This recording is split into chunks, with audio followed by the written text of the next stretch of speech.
Battle to the heavens के एक और न्यू वीडियो में आपका स्वागत है। पिछले एपिसोड में हमने देखा था शेयन सॉल पैलेस में एंटर कर चुका था, तेजी से मास्टर यालाओ को ढूंढ रहा था, पर उसके पीछे दाओ जोंग्स के स्ट्रॉन्ग वॉरियर लग जाते हैं। पर हम देखते हैं शेयन उन लोगों को इतनी बेरहमी से, इतने खतरनाक तरीके से मारता है कि हॉल ऑफ सोल के प्रोटेक्टर्स डर डर के भागने लगते हैं। पर फाइनली शेयन सॉल लॉक एरिया में पहुंच जाता है और तब उसकी नजर अपने मास्टर पर जाती है, जिसको देखकर शेयन बहुत ज्यादा इमोशनल हो जाता है। अब आगे तो एपिसोड बिल्कुल उसी सीन से स्टार्ट होती है। शेयन मास्टर यालाओ को देख रहा है, उनकी हालत बहुत ही ज्यादा खराब है। उनको सालों सालों तक चैन से लटका के रखा हुआ है, जिससे उनकी बॉडी आगे से झूल गई है। मास्टर यालाओ बहुत ज्यादा पतले हो गए हैं और उनकी बॉडी से उनका डिप्रेशन साफ झलक रहा है। मास्टर यालाओ ही वो थे जो कि शेयन को इतना ज्यादा स्ट्रॉन्ग बनाए, और अब शेयन जो कि इतना ज्यादा स्ट्रॉन्ग बन रहा है, उसकी लाइफ इतनी ज्यादा अच्छी हो गई है, पर उसके अगेंस्ट में उसके मास्टर की हालत कितनी ज्यादा बदतर हो गई है। शेयन वो पल याद कर रहा है जब पहली बार मास्टर यालाओ शेयन से मिले थे और कहते हैं, बच्चे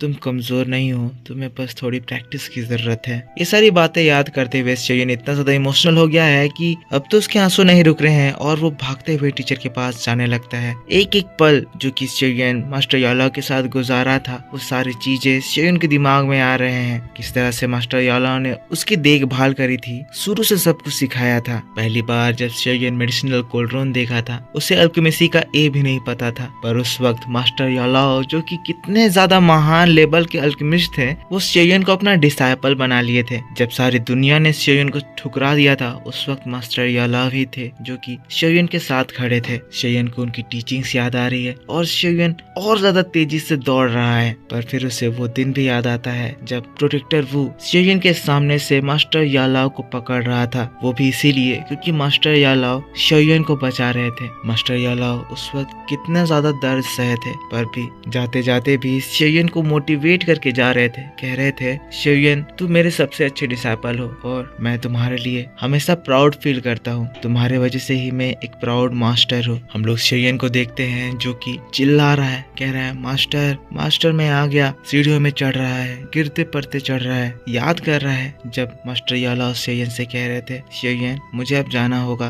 पर मुझे विश्वास है कि तुम बहुत ज्यादा स्ट्रॉन्ग बनोगे, तुम बहुत ज्यादा काबिल बन गए हो और तुम में वो खूबी है कि तुम सक्सेस की ऊंचाइयों को पाओगे। सैड मत होना कि तुम्हारे मास्टर तुम्हारे साथ नहीं है, पर ये बात जरूर याद रखना कि जहाँ भी तुम्हारे मास्टर है, हमेशा तुम्हारे वो सबसे बड़े वेल विशर है। शेयन मास्टर यालाओ तक पहुंच जाता है। मास्टर यालाओ की हंसी याद कर रहा है, रो रहा है। शेयन फिर से एक बार बच्चा बन चुका है जो कि अपने इमोशंस को कंट्रोल नहीं कर पा रहा है। वो एकदम रो रहा है, सिसक सिसक के रो रहा है। और तब हम लोग मास्टर यालाओ को देखते हैं जो कि इतने ज्यादा पेन की वजह से बेहोश हो गए थे। शेयन की रोने की आवाज सुनते हैं, मास्टर यालाओ को थोड़ा सा होश आता है, जिसके बाद वो अपना सिर उठाते हैं और फिर सामने देखते हैं। उन्हें वो फेमिलियर ऑरा फील होता है, उन्हें उनके डिसाइपल का ऑरा फील होता है। तब वो शेयन को देखते हैं जो कि पहले से काफी ज्यादा बदल चुका है, पर बड़ा होने के बावजूद भी वो बच्चों की तरह रो रहा है। भले ही शेयन का फेस चेंज हो गया है, पर इस वक्त भी मास्टर यालाओ को शेयन में उनका वही छोटा सा प्यारा सा डिसाइपल दिखाई देता है। तब मास्टर यालाओ एक दर्द भरी आवाज में कहते हैं, तो ये तुम हो लिटिल गाय, तुम मुझ तक आ ही गए। यालाओ की आवाज को सुनते ही शेयन रोते हुए कहता है, मास्टर हाँ ये मैं ही हूँ, आपका बेवकूफ डिसाइपल। अपने आंसू को पोंछता है, कहता है, मास्टर मैं आपको लेने आया हूँ। कहते हुए फिर अपनी एनर्जी एक्टिवेट करता है और जो बैरियर यालाओ के चारों ओर फैली हुई थी, उसको अपने पाम अटैक से एकदम से तोड़ देता है। यालाओ शेयन के पावर को देखकर शॉक थे। ये जो बैरियर है, ये 1000% ने क्रिएट करा था, पर इसके बावजूद भी शेयन की अग्रेशन इतनी ज्यादा बढ़ गई है कि वो इस बैरियर को बहुत ही आराम से तोड़ दिया है। फिर हम देखते हैं धीरे धीरे करके यालाओ उनके चैन से आजाद होने लगते हैं। यालाओ को कैद करने वाले सारे चैन्स टूट जाते हैं, पर फिर यालाओ जो कि इतने ज्यादा कमजोर है, बिना सपोर्ट किए वो जमीन में गिरने लगते हैं। तब हम शेयन को देखते हैं जो कि अपने मास्टर को गिरता हुआ देखता है, लाइटनिंग स्पीड से उनकी ओर दौड़ता है, अपने मास्टर को गिरने नहीं देता है, पकड़ लेता है, उनके हाथों को अपने कंधों में रखता है, जिसके बाद आराम से मास्टर यालाओ को उठाता है, जिनकी कंडीशन बहुत ही ज्यादा खराब है, वो बहुत ही ज्यादा कमजोर हो गए हैं। इतने समय के लगातार टॉर्चर की वजह से मास्टर यालाओ की स्ट्रेंथ जो पहले दाओ जोंग लेवल पर थी, अब वो उस लेवल पर भी नहीं है, इसीलिए मास्टर यालाओ इतने ज्यादा कमजोर फील कर रहे हैं। पर जो भी है,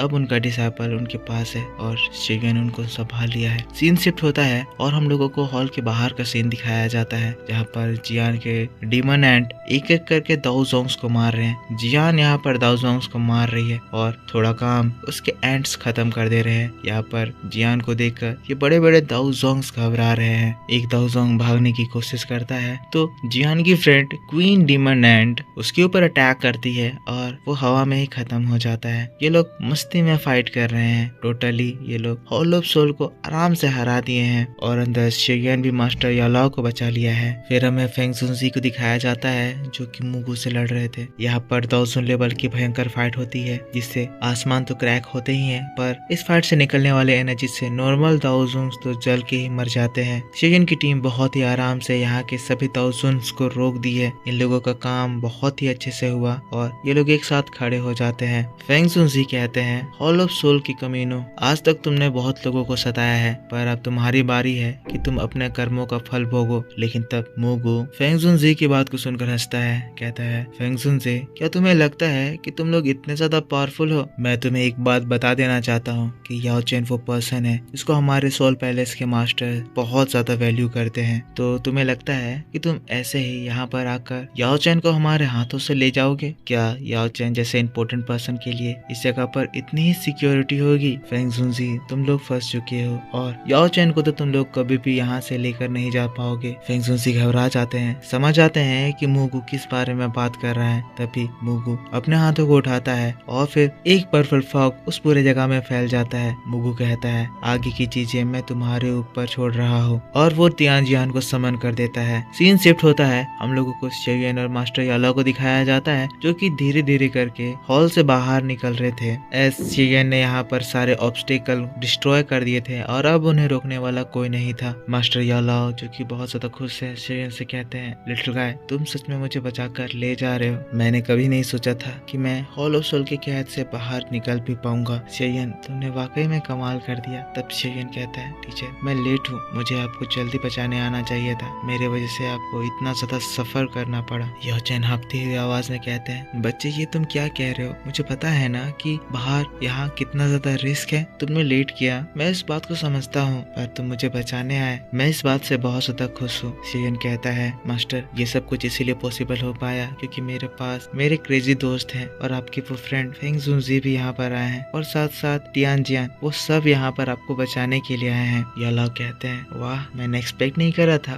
कि वो लोग भी यहाँ पर आ जाएंगे। शेयन कहते हैं, हाँ टीचर, सभी आपको बहुत ज्यादा मिस करते हैं, पर अब टीचर हम लोगों को जल्दी से यहाँ से बाहर निकलना होगा, कभी भी और खतरा यहाँ पर आ सकता है। लेकिन तभी अचानक से शेयन को कुछ फील होता है। यहाँ के फ्लेम्स बढ़ जाते हैं और कुछ तो डार्क मैजिक का इस जगह पर यूज होता है। यालाओ समझ आते हैं इस जगह पर अभी भी कोई स्ट्रॉन्ग सोल है। शेयन, जल्दी यहाँ से बाहर निकलो। शेयन मास्टर यालाओ को पकड़ता है, तेजी से वहाँ से भागने लगता है। सोलो के एरिया से बाहर भागता है, पर हम देखते हैं शेयन जैसे एक लूप में फंस जाता है। शेयन बार बार उसी एरिया से गुजर रहा होता है, पर शेयन वहाँ से बाहर ही नहीं भाग पा रहा होता है। शेयन समझ जाता है कि वो फंस चुका है। नीचे उतरता है, जहाँ से स्टार्ट किया था वहीं पर आकर रुक जाता है। तभी उस जगह पर एक हंसी गूंजने लगती है। हंसी याओ चेन से कहती है, याओ चेन, वाकई में तुमने अपने लिए एक बढ़िया डिसाइपल ढूंढ रखा है। बच्चे, सच में तुम्हारी इतनी हिम्मत हो गई कि तुम मेरे सोल पैलेस में आकर मेरे एल्डर्स के हाथों से हमारे याओ चेन को छीन कर ले जाओगे। उस जगह पर बड़ी बड़ी आंखें आ जाती है। ये तियानजुन था। वो कहने लगता है, भले ही याओ चेन, इस गुस्ताखी के लिए मैं तुम्हें छोड़ दूं, पर आज तुम्हारा ये बढ़िया डिसाइपल किसी भी हालत में मेरे हाथों से नहीं बचेगा। याओ चेन शेयन बहुत ही ज्यादा घबरा जाते हैं। उनके सामने एक बहुत ही ज्यादा स्ट्रॉन्ग एनर्जी आ जाती है। ये फियर्स एक्सिस्टेंस इतना ज्यादा स्ट्रॉन्ग था कि शेयन उससे फाइट करने की हिम्मत भी नहीं कर पा रहा था। याओ चेन शेयन से कहते हैं, शेयन तुम्हें भागना होगा। और इसी बात के साथ बैटल थ्रू द हेवंस का ये वीडियो इसी जगह पर खत्म हो जाता है। तो मेरे दोस्तों, आप मुझको बताओ कि आपको ये एक्सप्लेनेशन कैसा लगा। अगर वीडियो पसंद आया है तो इसके ऊपर एक लाइक जरूर कर देना। कमेंट करके बताना कि वीडियो कैसा लगा। इस वीडियो पे सपोर्ट दिखाना होगा, तो ज्यादा से ज्यादा इस वीडियो पे लाइक कीजिए और एक कमेंट जरूर कर देना। चैनल को सब्सक्राइब करके बेल आइकन जरूर से ऑन कर लेना, ताकि जब भी मैं वीडियो डालूं तो आपको सबसे पहले पता चल जाए। तो मिलता हूँ मैं आपसे नेक्स्ट वीडियो में, तब तक के लिए take care, bye bye and thanks for watching.